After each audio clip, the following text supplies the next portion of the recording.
ओम शांति। 7 मई 2025 की मुरली से विशेष पॉइंट।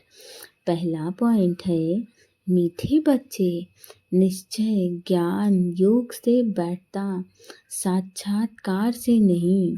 साक्षात्कार की ड्रामा में नूंद है, बाकी उससे किसी का कल्याण नहीं होता। अर्थात बाबा बहुत प्यार से कह रहे हैं कि बच्चे, तो हमारा निश्चय है वो हमारे ज्ञान और योग से होना चाहिए।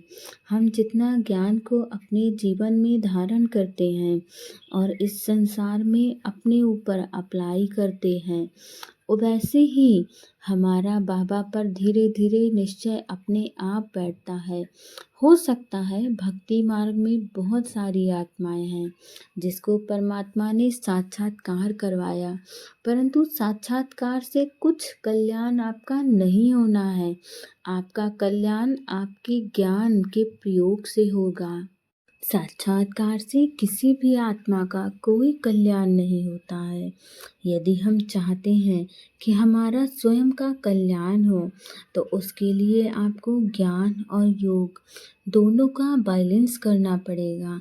आप उतना ही ज्ञान को अपने जीवन में धारण करते जाइए, साथ साथ आप योग में भी अपने आप को आगे बढ़ाते जाइए। बाकी यदि आप सोच रहे हो कि साक्षात्कार से आपका कल्याण होगा, आपका भाग्य सुंदर बनेगा, तो उससे किसी का भी कल्याण नहीं हुआ है।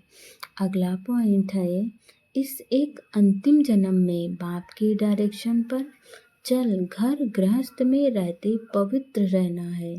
इसमें बहादुरी दिखानी है।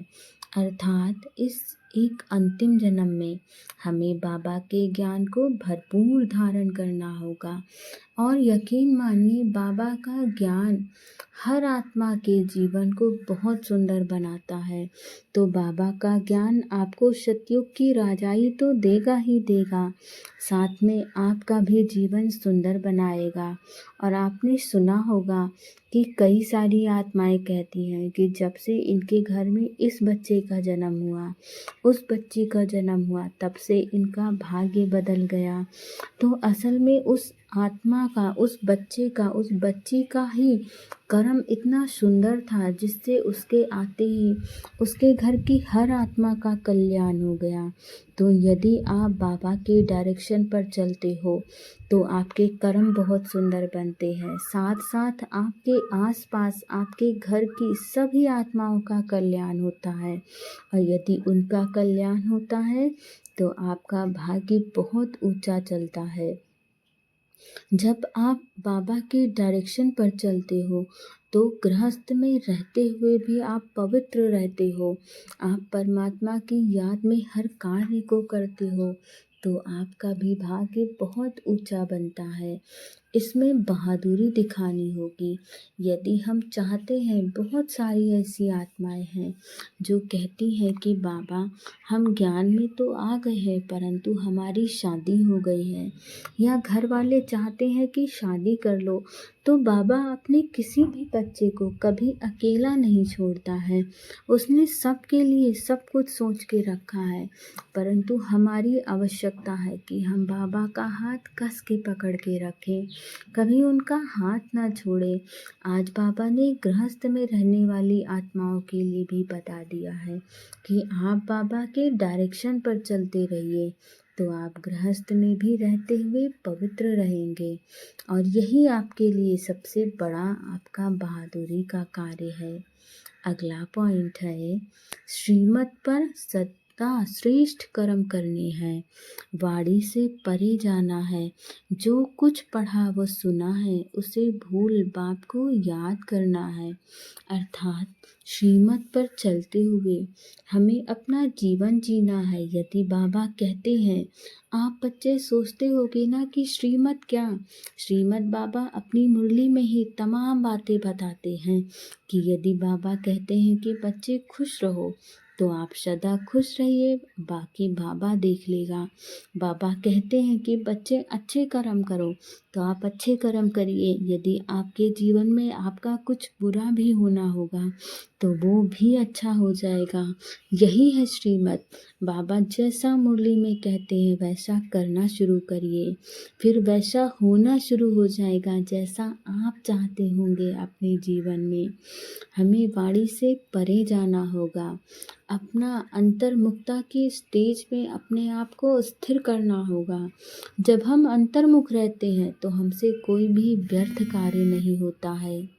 जो कुछ पढ़ा वो सुना है अभी तक हमने इस संसार के बारे में, वो सब कुछ हमें भूल जाना है, क्योंकि वो शायद हमारे लिए इतना कल्याणकारी ना हो जितना बाबा का कल्याण।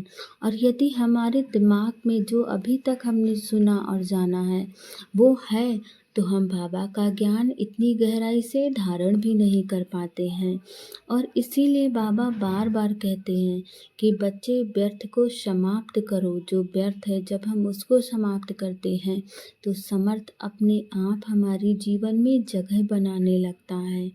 और इन सभी को जो अभी तक हमने जाना समझा उसे भूलकर केवल एक बाबा को याद करना है। फिर बाबा जाने, बाबा का काम जाने, बाबा का सब कुछ उत्तरदायित्व बाबा का होगा, हमारा नहीं होगा। अगला पॉइंट है, परिस्थितियों को गुड लक समझ अपने निश्चय के फाउंडेशन को मजबूत बनाने वाले अचल अडोल भव।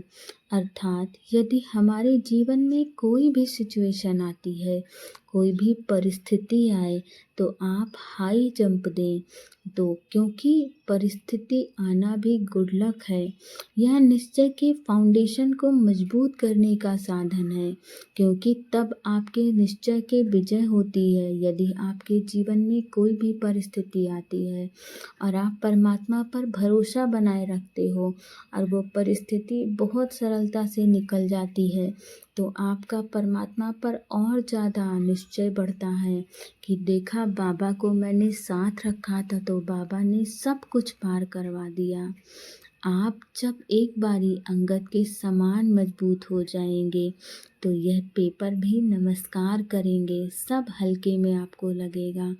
पहले विकराल रूप में तो आएगा और फिर दासी बन जाएगा। चाहे जो भी सिचुएशन हो, पहले आपको लगेगा बहुत बड़ी है, परंतु जब अपने आप को इतना आप मजबूत रखो जैसे अंगद, तो वो परिस्थिति भी अपने आप आपके सामने दासी बन के नतमस्तक हो जाएगी। हमेशा इस बात को चैलेंज करो कि हम महावीर हैं।